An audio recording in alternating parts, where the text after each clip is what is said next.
আমরা যে প্রশ্ন বারবার করছিলাম, সাধারণ মানুষ আমরা যারা বুঝতেই পারছিলাম না যে ইরান আসলে কি যুদ্ধ করছে, আমেরিকার সৈন্যবাহিনী কেন মরছে না। ইরানের মানুষ তো বিস্তর মারা গেল, হাসপাতাল ভেঙে দিল, স্কুল ভেঙে দিল, বড় বড় মিউজিয়াম ভেঙে দিল, কিন্তু ইরান কি ভাঙছে? প্রতিদিনই তো শুনছি প্রত্যাঘাত করছে প্রত্যাঘাত করছে। ইরান এই ভাঙছিল কি? আমেরিকার এআই এর মাজা ভাঙছিল ইরান। এতদিন ধরে গোটা মধ্যপ্রাচ্যের যে মার্কিন এআই পরিকাঠামো, সেই পরিকাঠামোকে পুরো গুড়িয়ে দিয়েছে।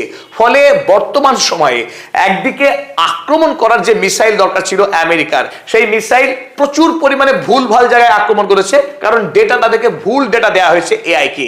এআই বুঝতে পারেনি। আর ইতিপূর্বেই প্রচুর পরিমাণে কাঠামো যদি ধ্বংস হয়ে গেছে, সঠিক তথ্য কিন্তু আমেরিকা আর সংগ্রহ করতে পারেনি। যেখানে আক্রমণ করলে আমেরিকার পক্ষে লাভ হতো, ইরানের পক্ষে ক্ষতি হতো, সেই সমস্ত জায়গায় আমেরিকা আক্রমণ করতেই পারেনি। এবং পরবর্তীকালে ইরান যখন প্রযুক্তিকে আরো উন্নত করেছে, তারা একটা মিসাইলের সঙ্গে একাধিক ডামি মিসাইল পাঠিয়েছে।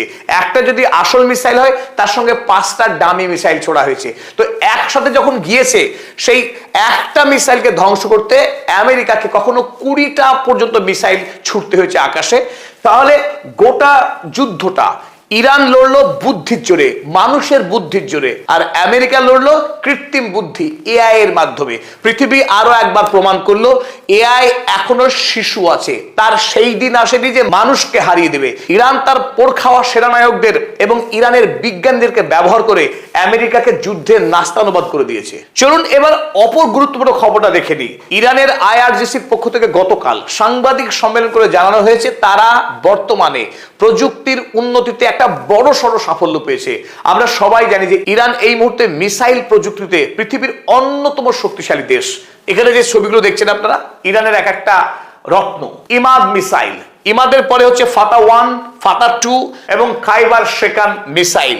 এই প্রতিটি হচ্ছে ব্যালিস্টিক মিসাইল, অর্থাৎ প্রথমেই ঊর্ধ্ব আকাশে ছুড়ে দেওয়া হয় এবং ভয়ঙ্কর গতিতে এই মিসাইল ছোটে। এক একটি মিসাইলের গড় গতি শব্দের গতির তুলনায় 15 গুণ বেশি, অর্থাৎ 15 ম্যাক। এই ভয়ঙ্কর শক্তিশালী মিসাইলকে আগে ছুড়ে দেওয়ার পরে এই মিসাইলকে টার্গেট আর চেঞ্জ করা যেত না। আমেরিকা কিছুদিন আগে নতুন একটি প্রযুক্তি আবিষ্কার করেছিল, যে একটা মিসাইলকে ছুড়ে দেওয়ার পরও চাইলে তার গতিপথ পরিবর্তন করা যাবে, এমনকি আক্রমণের লক্ষ্যবস্তুকেও চেঞ্জ করা যাবে। ইরান পৃথিবীর 4র্থ দেশ যারা এই প্রযুক্তিকে নিজের প্রচেষ্টায় আবিষ্কার করেছে। কিন্তু এই প্রযুক্তিকে শক্তিশালী মিসাইলের সঙ্গে এই প্রযুক্তি যোগ করার বিষয়ে ইরান পৃথিবীর 2 নম্বর দেশ। এমনকি রাশিয়া এবং চীনকেও পিছনে ফেলে দিয়েছে ইরান বর্তমানে। খাইবার শেকান ফাতা 1, ফাতা 2 এর মতো শক্তিশালী মিসাইল বর্তমানে ইরান চাইলেও ছুড়ে দেওয়ার পরে ইচ্ছা করে তার গতিপথকে পরিবর্তন করতে পারবে। কেন? তার উদ্দেশ্য এই, ধরুন ইরান থেকে এই ফাতা 2 মিসাইল ছুড়ে দেওয়া হলো ইসরায়েলকে লক্ষ্য করে, তৎক্ষণাৎ আমেরিকার কাছে খবর হয়ে যাবে যে ইরান থেকে একটা মিসাইল ছোড়া হয়েছে, ফাতা 2 মিসাইল, যার গন্তব্য ইসরায়েলের সামরিক দপ্তর। বেঞ্জামিন নেতানিয়াহুর প্রধানমন্ত্রীর বাসভবনকে লক্ষ্য করে এই ফাতা 2 মিসাইল ছোড়া হয়েছে, কথার কথা। তখন একাধিক মিসাইল আকাশে চলে আসবে এই মিসাইলকে ধ্বংস করতে।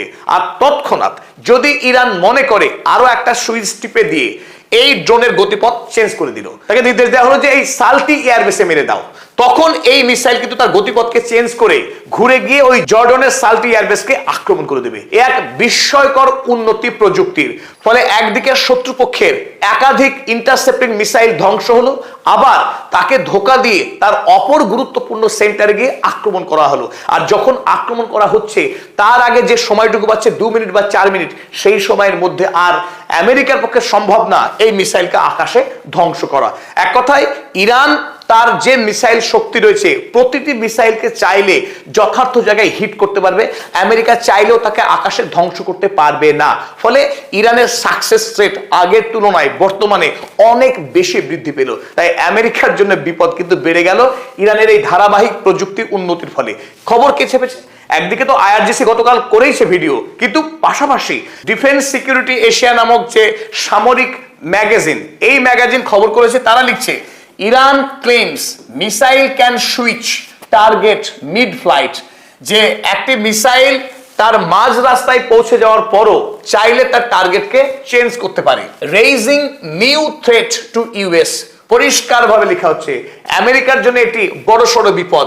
Israeli Patriot third and arrow defences, আমেরিকার যে সমস্ত এয়ার ডিফেন্স সিস্টেম রয়েছে, থার্ড, প্যাট্রিয়ট কিংবা ইসরায়েলের ডেভিড অ্যারো স্লিং, সেই সমস্ত আকাশ প্রতিরক্ষা ব্যবস্থাকে বোকা বানাতে অনায়াসে সক্ষম হবে বর্তমানে ইরানের এই সমস্ত ধারালো অস্ত্রগুলো। চলুন আরো একটি গুরুত্বপূর্ণ খবর আমরা এবার দেখি। আমেরিকা যখন ঢুকছে যে নতুন করে ইরানকে হামলা করবার জন্য তার ড্রোন নেই, মিসাইল নেই, এমনকি ইরানের কাছ থেকে আসা ড্রোন এবং মিসাইলকে আটকাবার জন্য তার ইন্টারসেপ্টর মিসাইলও নেই, সেই সময় এই একই যুদ্ধে ইরান কি ভয়ঙ্কর গতিতে নতুন নতুন ড্রোন এবং মিসাইল তৈরি করছে সেই বিষয়ে একাধিক সংবাদ এসেছে। প্রথমে আমরা দেখে নেব পাকিস্তান থেকে প্রকাশিত হওয়া ডন খবরের কাগজ কি লিখেছে। এই ডন খবরের কাগজ লিখছে, Iran's ballistic missiles drone production levels exceed deployment rate, IRGC commanders adviser says, যে ইরান বর্তমানে যুদ্ধের ময়দানে, যুদ্ধক্ষেত্রে যে পরিমাণ ড্রোন এবং মিসাইলকে ব্যবহার করছে তার থেকে উৎপাদন অনেক গুণ ছাপিয়ে গেছে। যদি এখন ইরান দিনে 10টা মিসাইল খরচ করে তো অন্তত 20টা মিসাইল তৈরি করছে। এক অদ্ভুত এবং বিস্ময়কর সক্ষমতা দেখাচ্ছে ইরান। ইরানের আইআরজিসির কমান্ডার ইন চিফ আহমেদ ওয়াহিদির উপদেষ্টা মোহাম্মদ রেজা নাকভি, আপনারা যাকে ছবিতে দেখছেন, রেজা নাকভি জানিয়েছেন যে বর্তমানে সেই সক্ষমতা অনেক গুণ বেড়েছে। কতটা বেড়েছে চলুন এবার সেটা আমরা দেখি। আমরা আগে আপনাদেরকে জানিয়েছিলাম যে এক মাসে 30 দিনে ইরান 10,000 ড্রোন তৈরি করতে সক্ষম। সেই 10,000 ড্রোন উৎপাদনের সক্ষমতা এখন বেড়ে 3 গুণ হয়েছে। তার মানে প্রতি মাসে ইরান বর্তমানে 30,000 ড্রোন উৎপাদন করছে। আর এই খবর চেপেছে খোদ ইসরায়েলের সংবাদপত্র দ্য জেরুজালেম পোস্ট। খুব কষ্ট হচ্ছে তাদের এই কথা লিখতে। কিভাবে লিখছে দেখুন, যে ইরানিয়ান অফিসিয়াল ব্র্যাগস, মানে ইরানের সামরিক কর্তা তিনি অহংকার করছেন, বড়াই করছেন। এটা তো বড়াই করবারই বিষয়। আমেরিকার ইসরায়েলকে ঘোল খাওয়ানো এটা কি যাত্রার কর্ম? আর সেই কাজ যে করে সে তো অহংকার করবেই। তো ব্র্যাগস অফ ট্রিপলড ড্রোন ক্যাপাসিটি, যে ড্রোন উৎপাদনের সক্ষমতাকে 3 গুণ বাড়িয়েছে, সেই কথা গর্বের সঙ্গে জানিয়েছে ইরানের সামরিক কর্তা। Amid reports of faction pushing against US deal. আর ইরান কেন আর আমেরিকার সঙ্গে চুক্তি চাইছে না, তার রহস্য লুকিয়ে আছে এই জায়গায়। ইরান সরকারের একটা বড় অংশ তারা আর আমেরিকার সঙ্গে চুক্তি চাইছে না, কারণ তারা বর্তমানে 3 গুণ পরিমাণ অস্ত্র উৎপাদনের সক্ষমতাকে বাড়িয়ে ফেলেছে। আর ড্রোন তো হলোই, এবার চলুন মিসাইলের খবর দেখি। মিসাইল বর্তমানে ইরান প্রতি মাসে 660টিরও অধিক মিসাইল উৎপাদন করছে। একদিকে ড্রোন 30,000, অপরদিকে মিসাইল 660 খানা। এই খবর ছেপেছে ইসরায়েলের ওয়াইনেট খবরের কাগজ। ওয়াইনেট খবরের কাগজ জানাচ্ছে যে ইরান বর্তমানে 700-র কাছাকাছি মিসাইল তৈরি করছে। তাই এতদিনের যুদ্ধ করবার পরেও, যুদ্ধ শুরু হওয়ার আগে ইরানের কাছে যত না অস্ত্রের মজুদ ছিল তার তুলনায় বর্তমানে অনেক গুণ অস্ত্রের মজুদ বেড়েছে। এবং এখানে একটা ইন্টারেস্টিং তথ্য দিই, আমেরিকা যুদ্ধ লড়ছে 20 শতকের যুদ্ধ, আর ইরান যুদ্ধ লড়ছে 21 শতকের যুদ্ধ। আমেরিকার যত সামরিক অস্ত্র, তাদের যত অবকাঠামো ছিল মধ্যপ্রাচ্যে, সবগুলো ছিল খোলা আকাশের নিচে। ফলে ইরান অনায়াসেই মিসাইল এবং ড্রোন হামলা চালিয়ে তার বৃহৎ অংশকে ক্ষতি করে দিয়েছে। অপরদিকে ইরানের যে ড্রোন এবং মিসাইল সিটি সবগুলোই মাটির গভীরে। ফলে মাটির এতটাই গভীরে যে এমনকি আমেরিকার যে শক্তিশালী বাংকার বাস্টার যে মিসাইল, সেই বাংকার বাস্টার মিসাইল মেরেও ধ্বংস করা যায়নি। ফলে ইরানের কিন্তু ড্রোন এবং মিসাইলের বিশেষ ক্ষয়ক্ষতি হয়নি। তারা যেগুলোকে ব্যবহার করেছে সেটুকুই। আমেরিকা বোমাবাজি করে খুব বেশি ধ্বংস করতে পারেনি। প্রথমত তার এআই বিভ্রান্ত, ভুলভাল জায়গায় আক্রমণ চালিয়েছে। কিন্তু যে সমস্ত ফাইটার জেট নিয়ে ইরানে এসে বোমা ফেলেছে আমেরিকা, সেই সমস্ত বোমা বিস্ফোরণ মোটেই কাজে আসেনি। মাটির এত গভীরে লুকিয়ে রাখা হয়েছে ইরানের সমস্ত ড্রোন এবং মিসাইল, সেগুলো ধ্বংস হয়নি। ফলে ইরানের সক্ষমতা প্রচুর পরিমাণে বাড়ছে। যখন আমেরিকার হাল দেখুন, আমেরিকা তো ইতিমধ্যেই সারা পৃথিবীতে লজ্জিত, লজ্জায় এখন মুখ ঢাকতে পারছেন না এই নির্লজ্জ ডোনাল্ড ট্রাম্প। বর্তমানে আমেরিকার যতগুলি কোম্পানি ছিল যারা ইন্টারসেপ্টর মিসাইল বানাতে পারে, সমস্ত কোম্পানিকে এক জায়গায় আনা হয়েছে এবং নির্দেশ দেওয়া হয়েছে যুদ্ধকালীন তৎপরতায় বানাতে হবে ইন্টারসেপশন। তো বর্তমানে প্যাট্রিয়ট মাসে মাত্র 40টা প্যাট্রিয়ট মিসাইল তৈরি করছে আমেরিকা, সেটা একটা সর্বোচ্চ সক্ষমতা। অপরদিকে থার্ড, মাসে মাত্র 8টি থার্ড মিসাইল বানাচ্ছে আমেরিকা। আর এদিকে 30,000 ড্রোন তৈরি করছে ইরান, আর 660টির অধিক মিসাইল বানাচ্ছে। যদি 660টি মিসাইল মারে আমেরিকা কি দিয়ে রক্ষা করবে? সেই ক্ষমতা কিন্তু আর আমেরিকা নেই। তাই যতই লাফাক আমেরিকা, যুদ্ধে ইরানকে হারাবার বিন্দু মাত্র সম্ভাবনা নেই। তাই ভয়ের কোনো কারণ নেই। আর এই কারণেই আপনারা একটা জিনিস লক্ষ্য করছেন যে ইরান কিন্তু এখন মারাত্মকভাবে যুদ্ধাংদেহী। আর সেই কারণেই ডক্টর মহসিন রেজাইর মতো মানুষকে সুপ্রিম ন্যাশনাল সিকিউরিটি কাউন্সিলের সেক্রেটারি বানানো হয়েছে। আর এখান থেকে বার্তা দিচ্ছে ইরান যুদ্ধ চাই, যুদ্ধ চাই, আমেরিকাকে যুদ্ধে চূড়ান্তভাবে হারাতে চাই, সেই খেলা খেলছে। চলুন পরে আমরা দেখি। বর্তমানে আমেরিকা 4টি ফ্রন্টে লড়াই চালাচ্ছিল। একটা ইউক্রেন, যদিও ইউক্রেনের সঙ্গে এখন আমেরিকা বাধ্য হয়ে সম্পর্ক নষ্ট করতে প্রস্তুত হচ্ছে। আগে আমার দেশকে বাঁচায়, তখন ইউক্রেন দেখা যাবে। যুদ্ধ চলছিল, এই ইসরায়েলকে বাঁচাবার খেলা, যে কোনো মূল্যে চোখের মনির মতো এই ইসরায়েল গণহত্যাকারী রাষ্ট্রকে বাঁচাতে হবে, সেই খেলা আমেরিকার। অপরদিকে আপনারা দেখছেন এই যে মানচিত্র, গোটা মধ্যপ্রাচ্য, পশ্চিম এশিয়ার এই আরব দেশগুলো, সৌদি আরব, কুয়েত, কাতার, বাহরাইন, এই সমস্ত দেশগুলিতে আমেরিকার অসংখ্য সামরিক ঘাঁটি রয়েছে। মার্কিন সেনারা বাস করেন এখানে। সেই মার্কিন সেনাদেরকে বাঁচানো, এটাও ইরানের একটা বড় দায়।